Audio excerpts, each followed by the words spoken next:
Perfecto. Ok. Cuando quieras. Bueno, arrancamos otra temporada de Panorama LATAM acá con Jimena. Renovadísimos. Sí, no sé si es buen día, buenas tardes, buenas noches.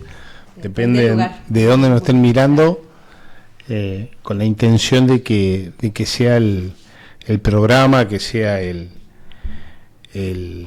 algún día el streaming de Latinoamérica en temas gremiales, de LATAM Gremial, de nuestro canal de YouTube, de nuestras redes sociales de LATAM Gremial, donde puedes encontrar todos estos contenidos y también nuestras entrevistas. Así que muy contento, Jimena, ¿cómo estás? Sí, yo también muy contenta, renovada también, porque veo que este estudio está súper equipado y bueno, nada, también es una oportunidad y un salto para nosotros como portal regional, un poco exponer a través de este formato todo lo que venimos trabajando hace ya casi 3 años. 3 años vamos a cumplir hoy. Hoy es 3 años, 4 de enero. No, 4, 5 ayer, bueno, estos días. No, yo creo también lo que creo que interesante es que la región está muy convulsionada, está con muchos desafíos, con desafíos políticos, sindicales, laborales, con mucha inestabilidad que es importante tener un espacio de reflexión donde los diferentes actores se puedan expresar y donde podamos profundizar en las temáticas. Y bueno, para un poco, este año arrancó con creo que 2 puntos muy importantes en la agenda regional, sin quitar mérito al resto. Uno es el caso de Ecuador, que arrancó, por lo menos se hizo público o salió a superficie para el resto de la región, y nos venimos enterando de un montón de temas a partir del 9 de enero con los hechos de violencia en Ecuador, y el otro que empezó a tomar volumen, lo que está pasando en Argentina, sí, con Milei, que también es un personaje internacional y naturalmente para un desafío para el movimiento obrero local. Así que bueno, me parece que es interesante la propuesta que trajimos hoy de empezar por el caso de Ecuador, y tenemos un invitado especial. Contanos quién es, Jimé. Bueno, hoy nos acompaña Luis Cherres. Él es presidente de los sindicatos de las prefecturas de Ecuador. Si no estoy mal, me corriges, está haciendo una maestría en Derecho Laboral, así que bueno, es un experto también en temáticas laborales desde un enfoque académico. También nos puede brindar varias aristas respecto a la situación, no solamente como sindicalista, sino también como analista, y bueno, eso es un punto a favor. Así que bueno, él está ahora con nosotros. Hola Luis, ¿cómo estás? Bienvenido. ¿Qué tal? Muy buenos días, estimados amigos. Un gusto conocerlos, por lo menos por medio de esta cámara. Jimena, también, de gusto saludarte, ¿no? Y bueno, un saludo fraterno a todos los trabajadores, especialmente a los trabajadores de allá de Argentina, a todo el pueblo argentino, ¿no? Que día a día hacen una acción por defender sus derechos, y obviamente es algo que prácticamente se evidencia en los días a día en Latinoamérica. Muchas gracias, Luis. Te hago una consulta para empezar y por ahí para aclarar, que es interesante conocer los diferentes modelos sindicales regionales. Cuando uno habla de las prefecturas, son los sindicatos prefecturas, serían como sindicatos provinciales, lo que para nosotros serían provincias, y en otras regiones de los países latinoamericanos. Es así, es exactamente lo que ustedes le llaman allá, en el sentido de que se maneja a nivel de provincias. También los sindicatos están en cada una de las provincias del Ecuador. No importa la actividad que sea, es como un modelo mexicano, digamos. En este caso, es netamente relacionado a esa actividad que tienen las prefecturas de intervenir en la zona rural con obra pública. Ok. El sector público vendría a ser, o sea, marca el sector. Correcto, correcto. Está bien. Ok. Luis, bueno, nada, creo que sería interesante, independientemente de los temas específicos de la actividad que representás,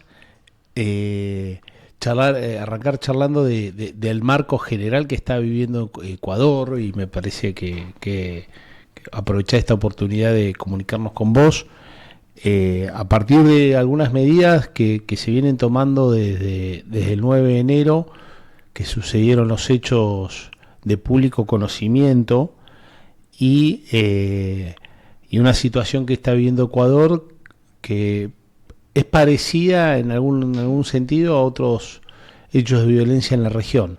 ¿Cómo lo están viviendo desde el sector trabajador? Bueno, recordar esa fecha termina siendo terrorífico no solamente para los trabajadores, no para todo el Ecuador, debido a esa evolución que se tuvo en ese tipo de acciones desde sectores de grupos delincuenciales y que generaron un momento, unos días de terror en todo el Ecuador, donde la gente comenzaba a correr porque se hablaba de que comenzaban a saquear, cerraron terminales, no teníamos personas en las calles, todos en las casas, prácticamente escondidos por esta situación. Recordábamos un poco que nos parecía que era lo que vivimos en el 2020 con el tema de la pandemia, todos en nuestras casas sin poder salir por temor a contagiarnos y en ese momento todos en las casas sin poder salir por temor a que nos pase algo, que atenten con nuestras vidas. O sea,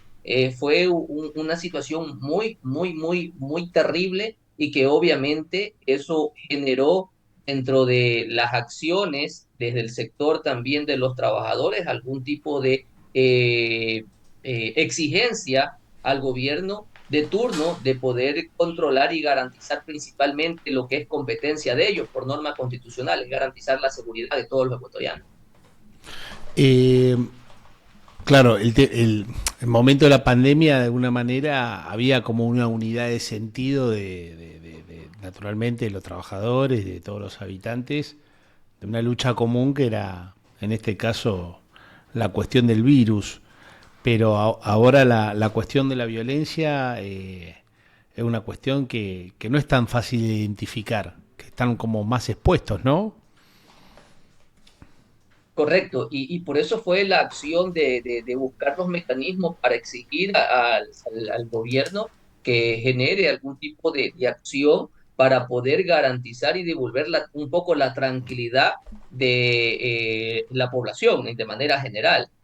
Y que si bien es cierto, se ha generado una acción con el tema de emitir un decreto presidencial, se reconoce la existencia de un conflicto interno, pero eso de ahí ha traído también que se trastoque muy fuerte la economía de nuestro país, tomando en cuenta que ya veníamos teniendo problemas dejado desde el anterior gobierno también de derecha, bueno. ¿Se cortó? ¿Nos escuchás, Luis? ¿Está ahí? Sí, Sí. Perfecto. sí, Luis, te hago Jimena, perdóname, está interesante este punto. Te hago una consulta. ¿Hay consenso del sector de los trabajadores con respecto a las medidas que tomó Noboa, el presidente Noboa?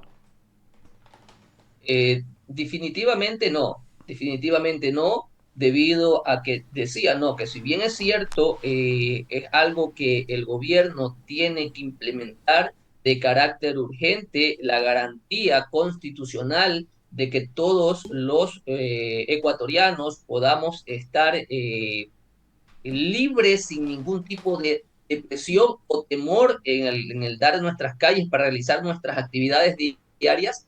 Como decía, desde ahí se ha generado una gran afectación al tema económico cuando el gobierno ha generado, basado a que la mayor cantidad de recursos que entra a la caja fiscal son destinadas ya para este conflicto interno.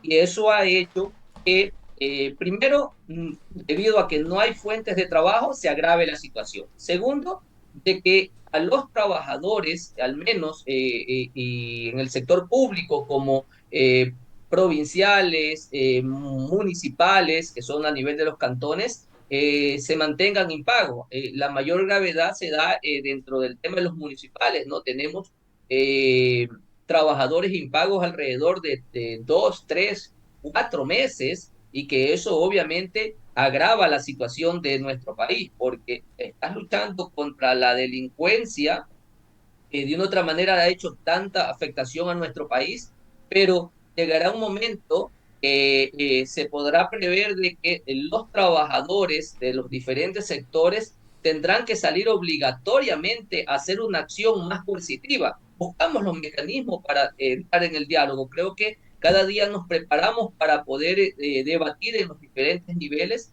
pero cuando no hay resultados, la acción que tenemos los trabajadores, no solamente ahora, sino por historia, la lucha social termina descendiendo en las calles para poder tener una acción mucho más coercitiva. Luis, te hago una consulta que uno cuando ve la región, por ahí más para el lado Centroamérica, ve una violencia hacia los dirigentes sindicales y estos grupos violentos como mano de obra de otros intereses. Digamos, hay casos en la Comisión de Norma de OIT, que a veces cuando uno escucha el caso y se desarrolla en la comisión, el número de asesinatos de dirigentes como pasa en Colombia, Guatemala, Nicaragua, se está dando de que estas fuerzas delictivas sean mano de obra de esos intereses en contra de los dirigentes sindicales y de los trabajadores. Verás, primero el tema de la persecución que se da a nivel de dirigencias sindicales, sí es algo que también se realiza acá en el Ecuador de parte de empleadores. No está tan generalizado como podríamos recordar la situación de Colombia, por decirlo así, perdón, pero sí hay estas persecuciones, y esto lo digo siempre con la acción, o que la viví en persona, ¿no? En su debido momento, una persecución muy radical en mi contra debido a mis actividades de defensa de derechos. Siempre he dicho que soy muy respetuoso, pero frontal en la acción de defender los derechos. El tema de participar en diferentes organismos, ser miembro de diferentes organismos, como la CONTRAN, como el Consejo Nacional de Trabajo y Salarios, como organismo de defensa de derechos de los trabajadores para el Ecuador. Eso ha hecho que mis actividades sindicales de defensa de derechos sean mucho más, y obviamente a mi empleador en su debido momento no les agradó totalmente, tanto así que buscaron mecanismos hasta para despedirme, mecanismos de tener injerencia dentro de la organización sindical para que se me aísle, una especie de marginación, de una afectación psicológica que, bueno, pudimos sacar adelante, ¿no? Y continuamos acá. Y en ese mismo sentido, nosotros hemos generado denuncias a organismos competentes para poder parar un poco esta acción. Eso referente un poco a cómo se me generó una acción a mí. Pero sí tenemos ya algunas denuncias, especialmente nosotros trabajamos mucho con los compañeros municipales, tanto así que estamos preparando un proyecto de ley de reforma que obviamente tiene que ver netamente con los gobiernos autónomos descentralizados, y desde ese sector hay denuncias de que por hacer acciones de reclamar sus derechos, ya ha habido grupos por ahí armados llamándoles o mostrándoles algún tipo de arma, intimidándoles para que obviamente no generen una acción en beneficio o en el derecho que ellos tienen a exigir el cumplimiento de los derechos, que son negociar la contratación colectiva, buscar un acuerdo mediante actas transaccionales, exigir el cumplimiento de pagos anteriormente acordados. Entonces, esa acción que se viene ya evidenciando, le he dicho que hay que comenzar a generar las acciones en los diferentes organismos para tratar de parar la situación, y mucho más con lo que estuvimos viviendo en días atrás, de que obviamente los grupos delincuenciales prácticamente se habían tomado el país. Entonces se expone por defender el derecho individual y colectivo, inclusive que se atente hasta nuestra integridad física y llegar a través del caso, y que Dios no quiera, a perder el bien jurídico más preciado que es nuestras vidas. Sí, sí, Lucho. Bueno, te digo Lucho porque me comentabas que también es un nombre de lucha, justamente, que habías incorporado en tu recorrido sindical. Y por eso yo también quería consultarte. Ustedes hicieron una convención nacional como Frente Unitario de Trabajadores este fin de semana. Y quería saber cómo responden ustedes o cuáles son las acciones que ustedes pretenden tomar para un poco hacerle frente a toda esta situación que vos mencionas, esta persecución a través de justamente los mismos lugares de trabajo y la vida, cómo repercute también la vida de ustedes, cómo se organizan ustedes, cómo está constituida esta fuerza sindical hoy en día con todo este contexto. Bueno, gracias, Jimena. Bueno, la acción que nosotros buscamos implementar es una acción de garantizar el tema de la unidad. Esa unidad es la que va a permitir también hacer un posicionamiento desde nuestro sector hacia el gobierno, siempre teniendo en cuenta que no solamente cuando se genera desde el sector del poder algún tipo de acción o disposición es la que se debe aceptar o la que definitivamente debe ser la correcta, propio del ser humano, ¿no? Debemos ser y entender que esto es una diferencia de criterio y tenemos que buscar los consensos que puedan ser los alternativos a buscar un acuerdo entre las partes, porque tanto los trabajadores asumimos que igual parte el gobierno de turno o los gobiernos de turno tratan de hacer lo mejor para el país. No significa de que implementar algún tipo de política pública sea la más opcionada sin escuchar el otro punto de vista o hacia el sector donde va a ser implementado. Y en ese sentido, ¿qué ha generado el gobierno sobre un sinnúmero de políticas o un sinnúmero de reformas que está buscando buscar los consensos dentro de la Asamblea Nacional, dentro del sector legislativo? Y nosotros hemos hecho también observaciones que obviamente no nos parecen las correctas a implementar y cargar de impuesto al país. Primero porque fue una de sus propuestas que no iba a implementar impuestos al país, tomando en cuenta que este gobierno termina siendo un gobierno transitorio, si le podemos llamar, porque nosotros tuvimos acá en nuestro país el tema de una muerte cruzada que obviamente destituyó a los asambleístas y tuvo 6 meses el presidente para gobernar, el anterior presidente para gobernar por decreto y llamar a elecciones, y es lo que obviamente va a culminar prácticamente en un año, 2 meses, más 3 meses, termina este gobierno para otra vez hacer elecciones. Entonces, es una de las cosas que conocemos de manera general, que la liquidez en nuestro país es totalmente complicada, compleja. Entonces, ¿qué creemos nosotros que debe generarse? Primero, buscar los mecanismos para poder hacer que ingrese recursos a la caja fiscal. Pero el gobierno ha tomado decisión que en lugar de hacer eso, primero buscar reformas legales, no solamente de manera tributaria, sino también de manera laboral.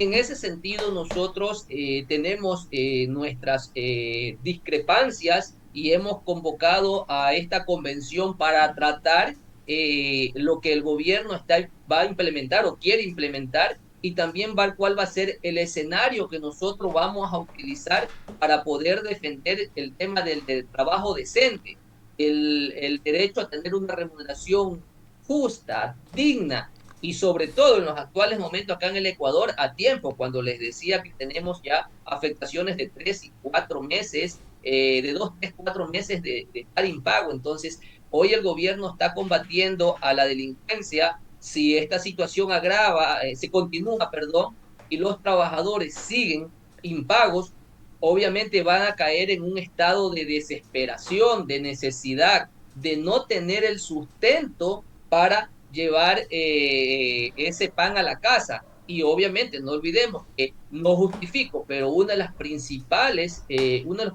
problemas que se tiene es la falta de oportunidades, y eso ha hecho que jóvenes caigan en estos grupos delincuenciales por tener algún tipo de ingreso. No en su mayoría, pero sí es un incidente o un antecedente para poderse involucrar en estos grupos delincuenciales. Sí, eso es una situación que ante las necesidades y la falta de oportunidades se refleja en toda la región, ¿no? Pero me interesaría hablar dos puntos, por ahí dejamos uno para el final, que es el tema de este ajuste de ingresos que decís, la cuestión de la dolarización, que me parece, bueno, también está sobrevolando el resto de la región y cómo se ve desde el movimiento obrero ecuatoriano, pero me interesaría en este punto que hablas desde lo fiscal, el tema impositivo y cómo repercute para el sector trabajador y qué opinión tienen con respecto a la suba del IVA, que es una suba que afecta por igual a todos los sectores independientemente de los ingresos. Bueno, obviamente cuando hablamos de implementar reformas tributarias, allá se enmarca el tema de la incorporación de 3 puntos del IVA, o sea, del 12 al 15%. Primero, se evidenciaba de que esto, si bien es cierto, es ingreso a la caja fiscal, y como decía, para principalmente poder sustentar el tema de la guerra interna que tenemos, este conflicto interno, ha generado también una afectación, porque cuando incorporas el IVA, más allá de cuál va a ser el fin, es la afectación que se viene teniendo al sector, e inclusive más vulnerable. Y debemos tener claro que tal vez a los ricos no les termina interesando ni importando, porque ellos al tener un estatus económico superior, el tema de pagar el IVA en diferentes países que suelen pasar, donde tienen sus inversiones, terminan siendo superiores, y por último a ellos eso no les interesa. Pero la afectación que se da acá en la clase baja, en los trabajadores, de incorporar el tema del IVA, sí nos genera una afectación económica, tomando en cuenta que generas mayores impuestos, pero no mejoras las condiciones remunerativas dentro del país. El costo de vida en el Ecuador cada día se va incrementando. La canasta básica acá en el Ecuador está alrededor de $800, cuando tenemos un salario básico de $460. Y a veces dicen, no, pero somos de los mejores salarios básicos que hay en la región. Ok, pero el costo de vida termina siendo el doble prácticamente. Entonces no podemos decir que porque tenemos ese salario básico mejor de la región, pero no nos podemos olvidar o no quieren hablar del alto costo de vida que también tenemos. Entonces los trabajadores hemos propuesto que en lugar de generar este tipo de impuestos adicionales que va a tener afectando más a la población mucho más vulnerable, a la clase media baja, que se genere primero acciones para poder recuperar o cobrar a los grandes deudores que tiene el país. Y en eso, de acuerdo a las investigaciones que se realizan también con equipos económicos dentro de los trabajadores, se nos habla de alrededor de 2.500 millones deudas en firmes, y han impugnado deudas de 2.111 millones. En el 2022, las 100 empresas más grandes tuvieron utilidades alrededor de 4.800 millones.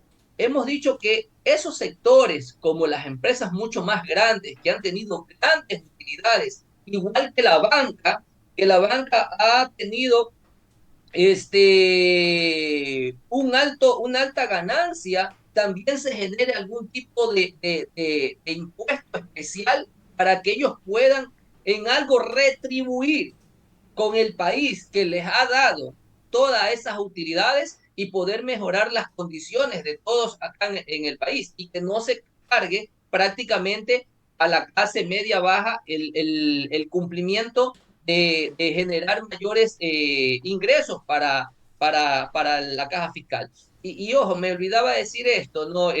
Juan y Jimena, una de las declaraciones que lo ha dicho el propio ministro de gobierno, es que si no subimos el IVA, los dueños del país en el mundo, el Fondo Monetario Internacional, no nos va a prestar dinero, no nos van a facilitar recursos para poder ayudar a solventar en nuestro país. Entonces, prácticamente se quiere generar una imposición para poder garantizar que se haga la incorporación a 13 puntos en el IVA que se está manejando en la Asamblea Nacional y que no tienen los votos. Hay diferentes bancadas que tienen algún tipo de posicionamientos, pero en el legislativo, con todo el respeto de todo lo que hemos vivido, me ha tocado ser parte en el sentido de pasar cuando he tenido algún tipo de comparecencia en el Pleno y he visto cómo obviamente se da este tipo de acuerdos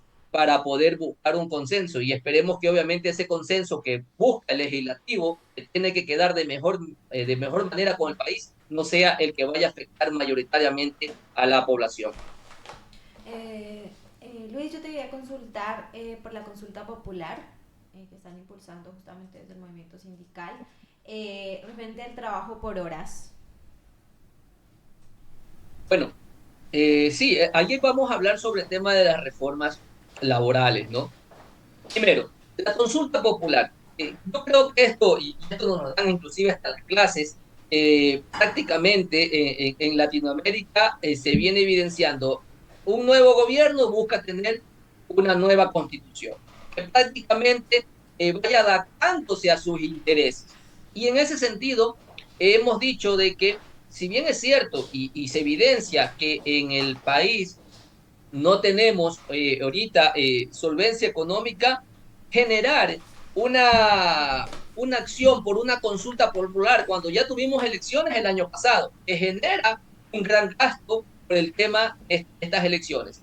Vamos a entrar a una consulta popular, se habla que va a ser alrededor del próximo mes, por ahí, marzo, y al próximo año vamos a tener elecciones. Entonces, imagínense todo el gasto público que se va a realizar en este tipo de procesos, en lugar de buscar e implementar esos recursos para poder garantizar la salud, poder garantizar la educación, poder garantizar el cumplimiento de pagos de trabajadores, poder garantizar políticas públicas para generar empleo, pero no, se prefiere utilizar esos recursos y ahí es cuando yo digo, se manifiesta que no hay dinero, pero para las consultas apareció los millones para poder hacer este tipo de procesos. Entonces, a esa situación nosotros la vemos, nos oponemos.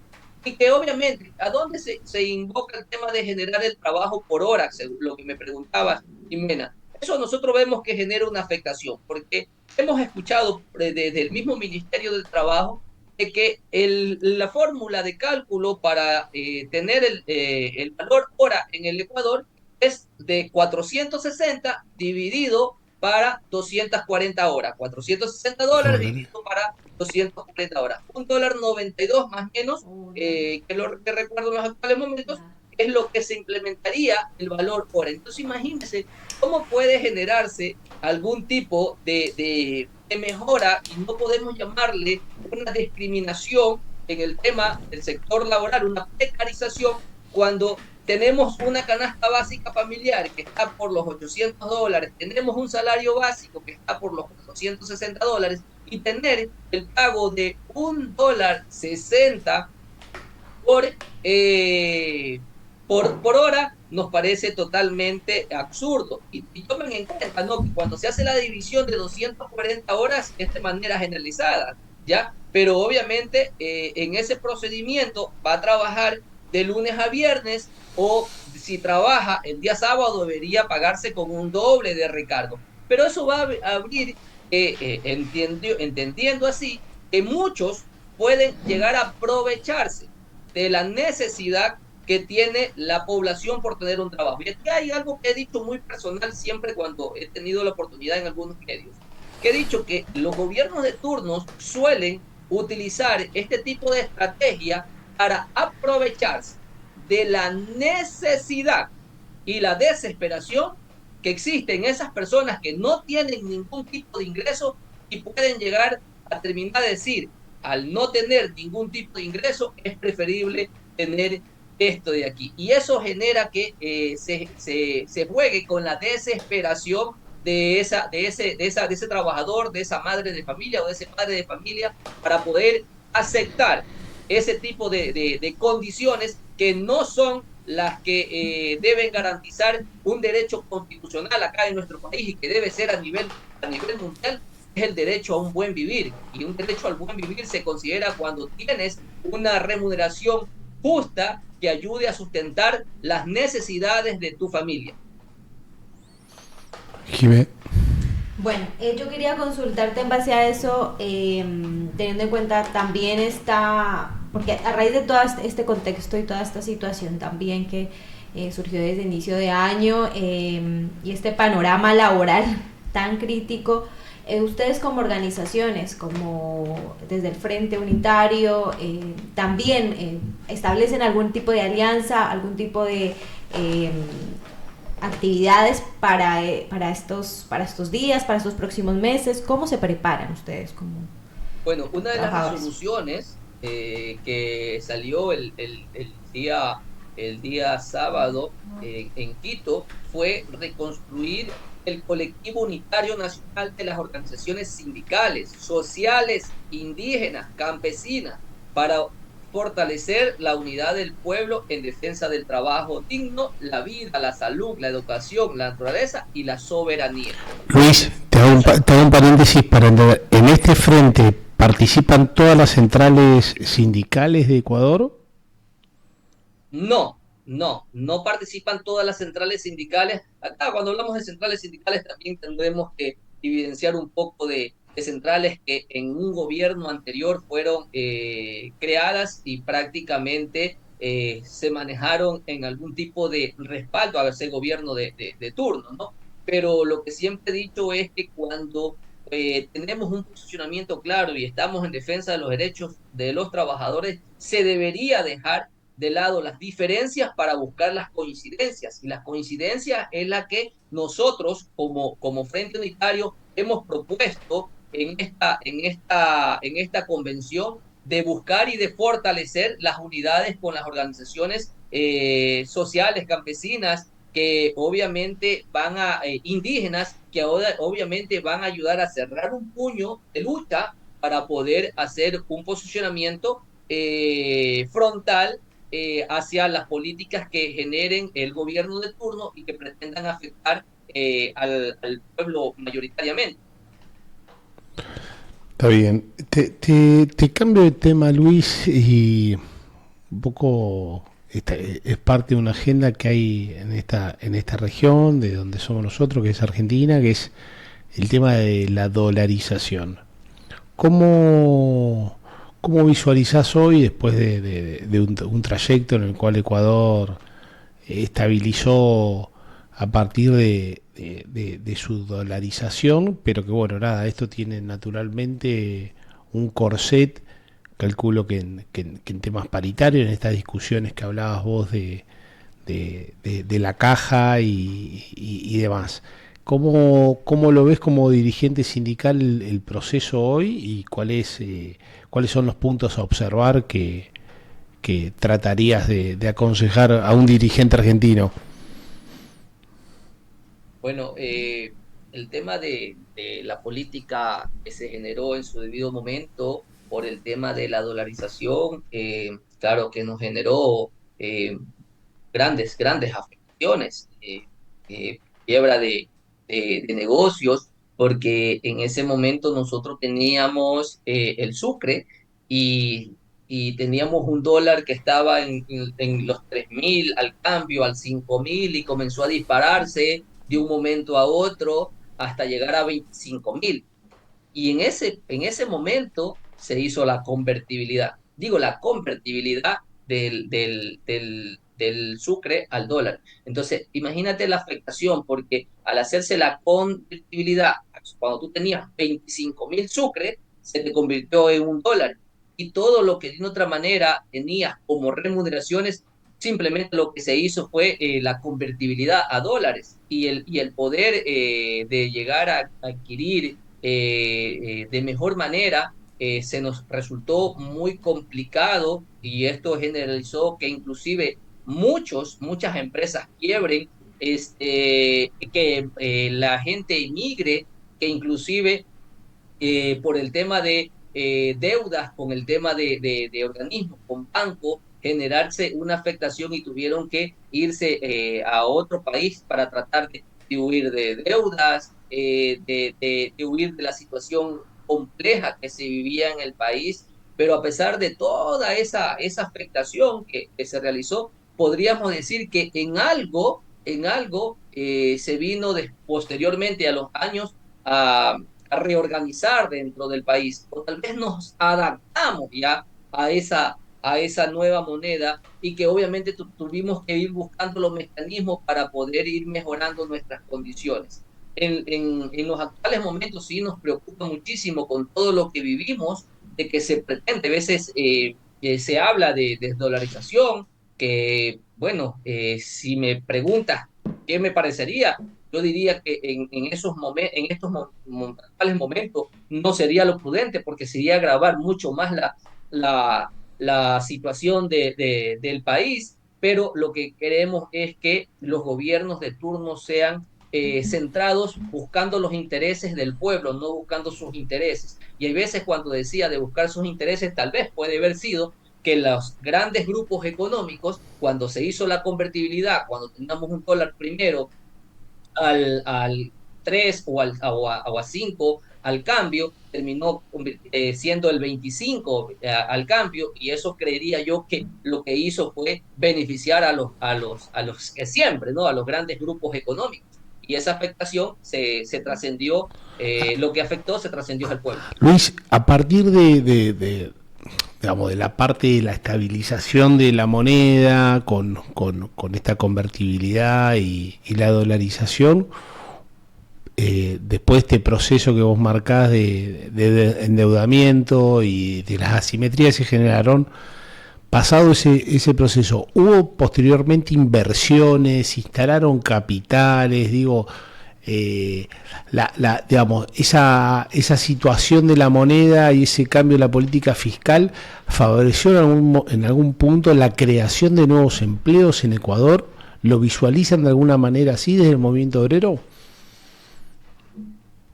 Bueno, de creación de nuevos empleos tal vez no podríamos estar hablando. Lo que se pudo generar fue restitución de empleos que ya existían.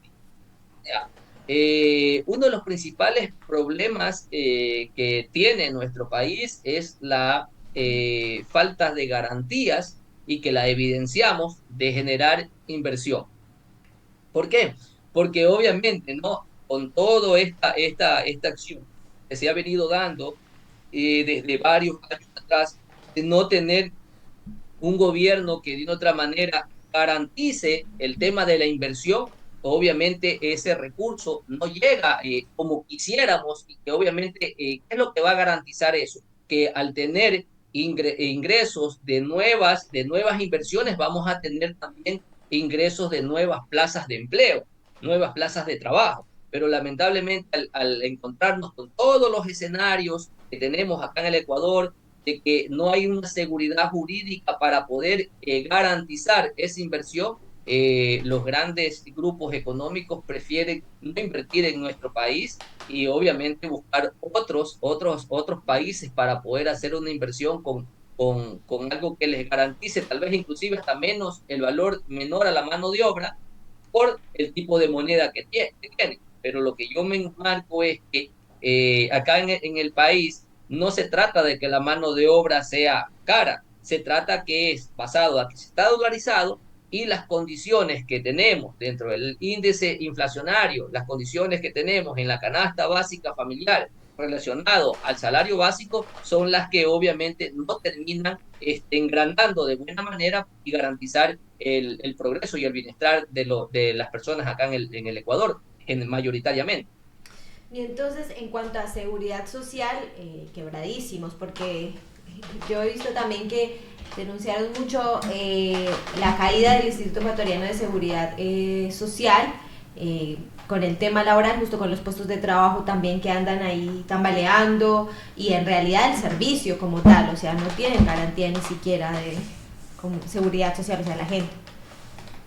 Verás, el tema de la seguridad social se está planteando inclusive una reforma y que obviamente se busca que se la tramite en la Asamblea. Nosotros como trabajadores vamos a estar vigilantes y también generando los insumos para poder garantizar una seguridad social que obviamente beneficie al afiliado, ¿no?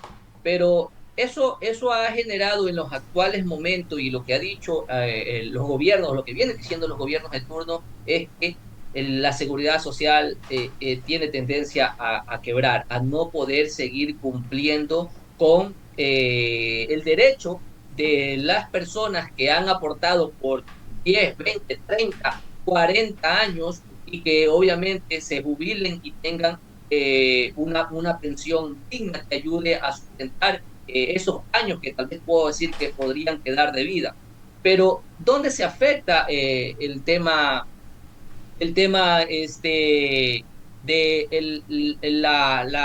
IES? Es de que lamentablemente al no haber nuevos ingresos, nuevos puestos de trabajo, obviamente que no va a haber mayores ingresos a la seguridad social. Entonces, eso es lo que el gobierno debe implementar, o sea, garantizar el cumplimiento de nuevos puestos de trabajo, pero que garanticen el acceso a la seguridad mediante también sus aportes para ir mejorando los dineros que deben existir para el cumplimiento de futuras pensiones. Eso relacionado al IES sobre el tema de vigencia. Lo que en los actuales momentos, ¿qué es lo que está afectando Jimena y Juan? Es de que como tenemos impagos, y les decía, alrededor de 2, 3 y hasta 4 meses, obviamente los aportes no se están realizando, no está existiendo ingresos a la caja del IES. Y eso genera una afectación peor, porque obviamente se niega, si bien es cierto, la Constitución garantiza el derecho a la salud, pero cuando eres afiliado te garantiza en el sentido de emergencia. Se accidentó una persona, sí, tienes la obligación constitucional de atenderte. Pero cuando tú estás recibiendo tratamientos o tienes hijos con algún tipo de enfermedad catastrófica, con algún tipo de tratamiento, eso está totalmente ya negado. Porque obviamente al no generarse el tema del pago de los aportes, no hay la atención. Y eso hemos puesto en conocimiento. La semana pasada estuve en la Comisión de los Derechos de los Trabajadores en la Asamblea Nacional, dando a conocer de este tipo de afectación que se está teniendo, para que ellos, como una comisión que tiene la obligación de velar por los derechos de los trabajadores desde el área legislativa, tome algún tipo de acción, porque a empleadores les escuchaba decir, cuando uno no paga los aportes o la afiliación de trabajador, el IES te genera una glosa de multa. Pero ¿qué es lo que ha llegado al acuerdo el empleador o los empleadores? Es que como obviamente no está enviando el mismo gobierno los dineros, les ha dicho, entonces el IES dice, ok, no les vamos a glosar, no les vamos a multar por más que estén atrasados 2, 3, 4 meses. Y bueno, para ellos bien, y te lo digo así también, desde mi punto de vista, me parece correcto. Pero lo que no me parece correcto es que esa afectación se la trascienda o se la delegue al afiliado. Claro, mientras al empleador no se le ha glosado, no se le ha multado por las relaciones que vivimos en los actuales, por las condiciones que vivimos actualmente, pero ¿qué pasa con el afiliado? El afiliado no tiene el derecho a esa atención.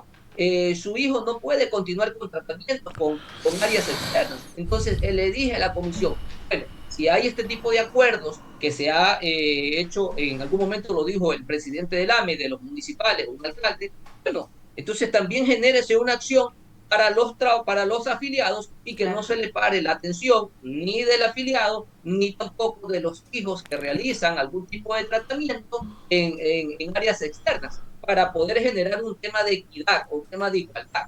Entonces, esa comisión resolvió de que se va a convocar para que comparezca el IES, el Ministerio de Finanzas, nosotros como trabajadores y al Ministerio de Trabajo, para también desde ese sector buscar mecanismos que ayuden a un poco bajar la afectación que tenemos en los actuales momentos en el tema de seguridad.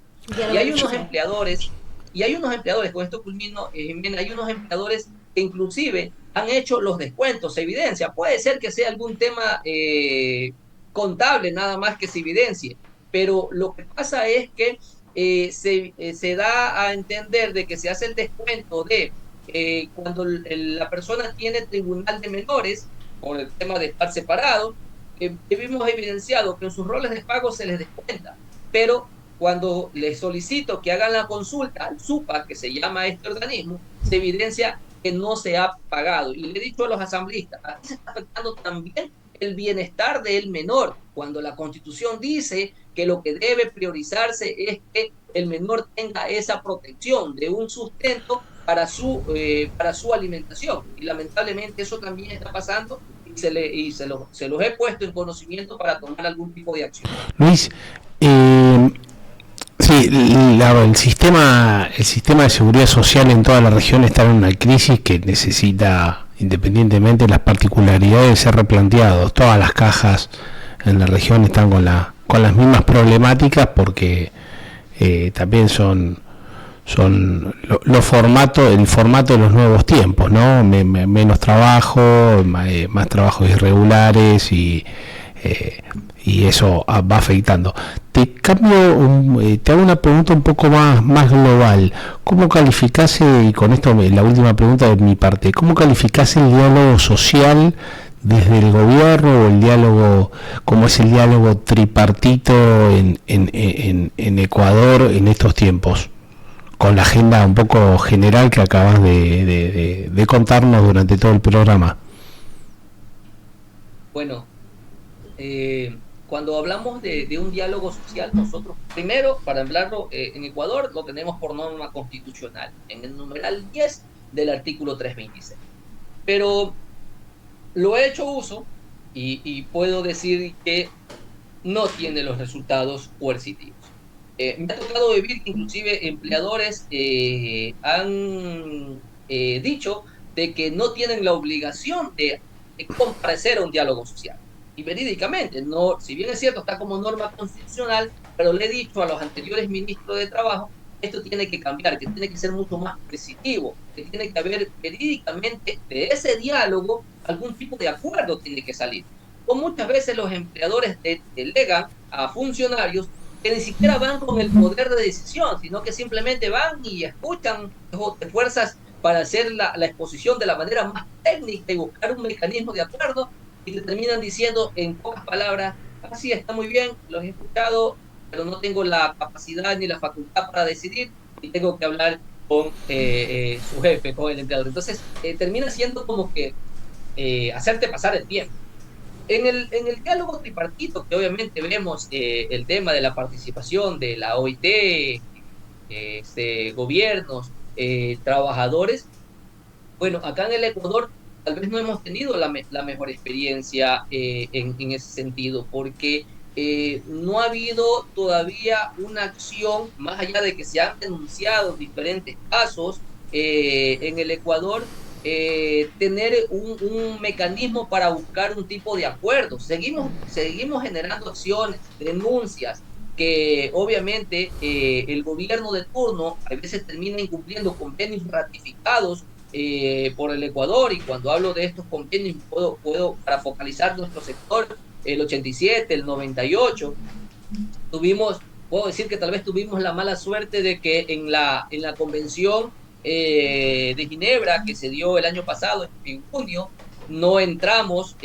para ser objeto de análisis, y lamentablemente digo, ¿no? Pero bueno, buscaremos el mecanismo para seguir insistiendo y que obviamente las problemáticas que tenemos en el Ecuador sean tratados a nivel de la OIT y se llame a comparecer al Ecuador y busquemos un mecanismo para poder ayudar a mejorar las condiciones.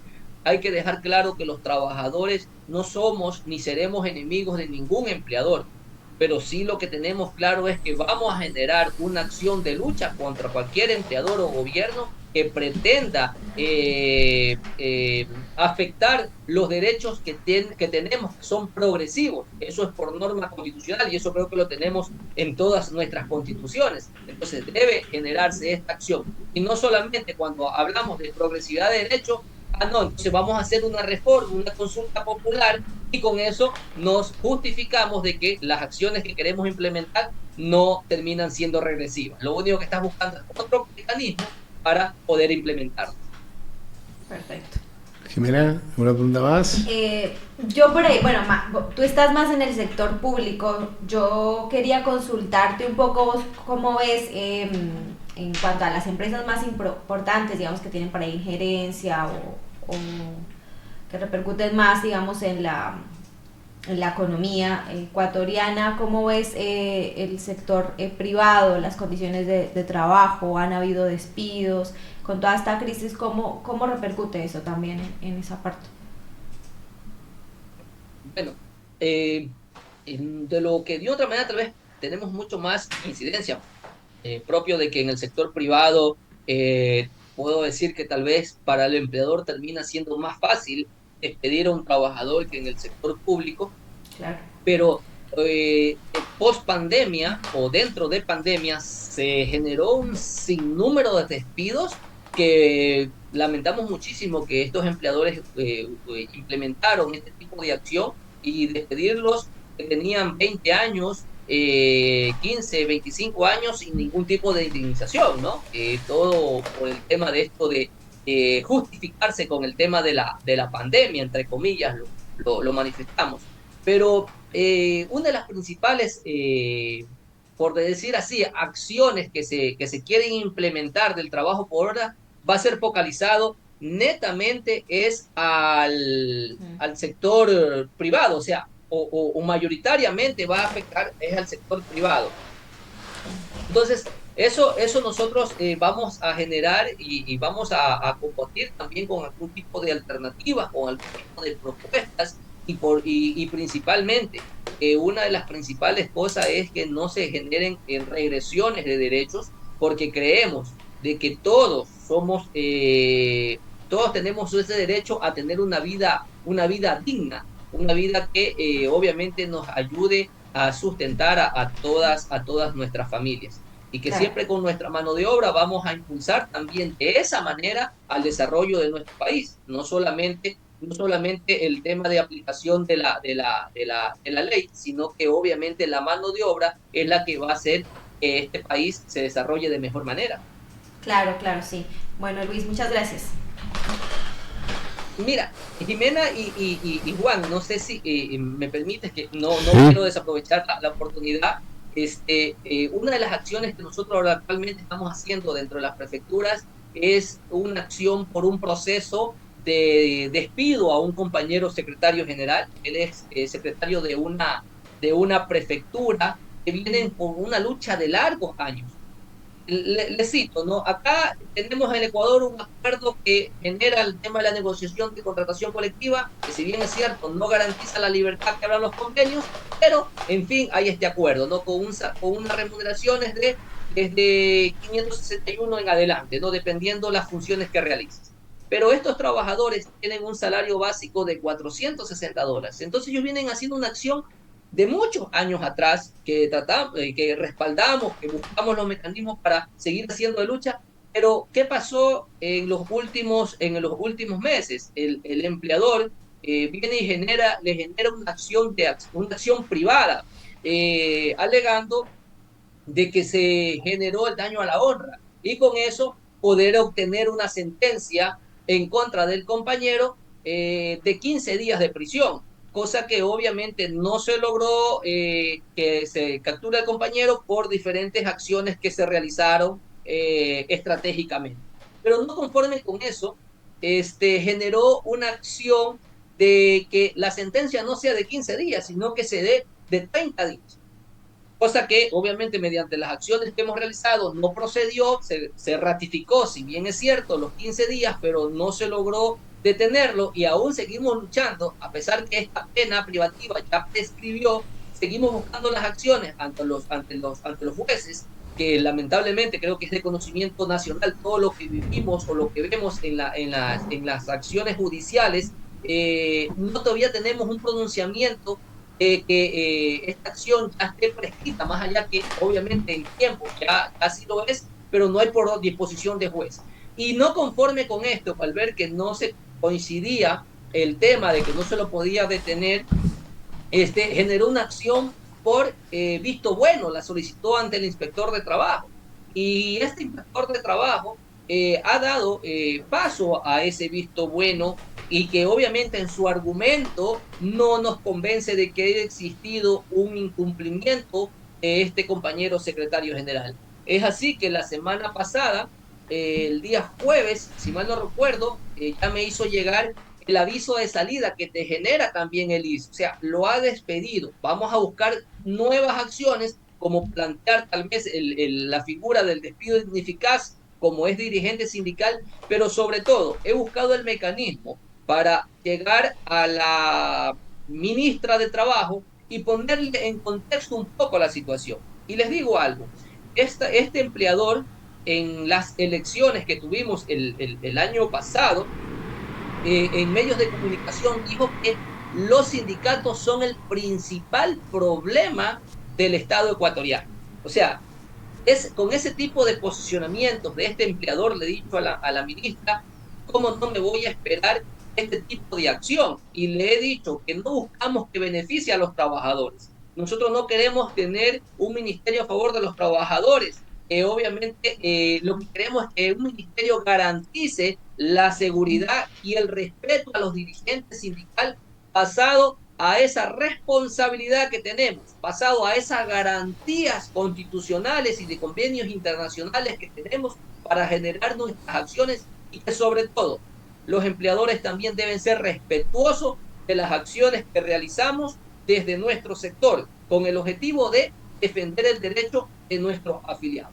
Pero esa acción también iremos buscando con los diferentes mecanismos, si podemos también ir denunciando ya a organismos internacionales para que se conozca de esta acción. ¿Por qué? Porque una de las principales cosas que buscamos es que, así como nosotros nos reunimos a nivel nacional con los secretarios generales y la presidencia de esta federación, asimismo ellos como prefectos se reúnen en Congope para buscar algún tipo de mecanismo, y esto se puede conversar. Y entonces, cuando un secretario general o un dirigente se está haciendo una acción de lucha, bueno, claro, el mecanismo que podrías utilizar es el despido, ¿no? Y eso obviamente nosotros lo vamos a rechazar frontalmente, tomando en cuenta que siempre he dicho, a pesar de tener diferencias, siempre debemos tener claro que hay que buscar coincidencias y buscar el beneficio de todos, y obviamente ayudar al desarrollo de nuestro país. Pero de esta manera no puede hacer, porque no puedes coartar ese derecho a la libertad sindical garantizada en los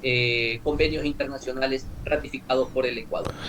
Luis, te agradecemos mucho la disposición, el tiempo y la oportunidad de poder hablar la agenda gremial, sindical y social de Ecuador, que bueno, ha repercutido tanto en los últimos tiempos, y seguramente lo vamos a seguir analizando. Muchas gracias, Luis.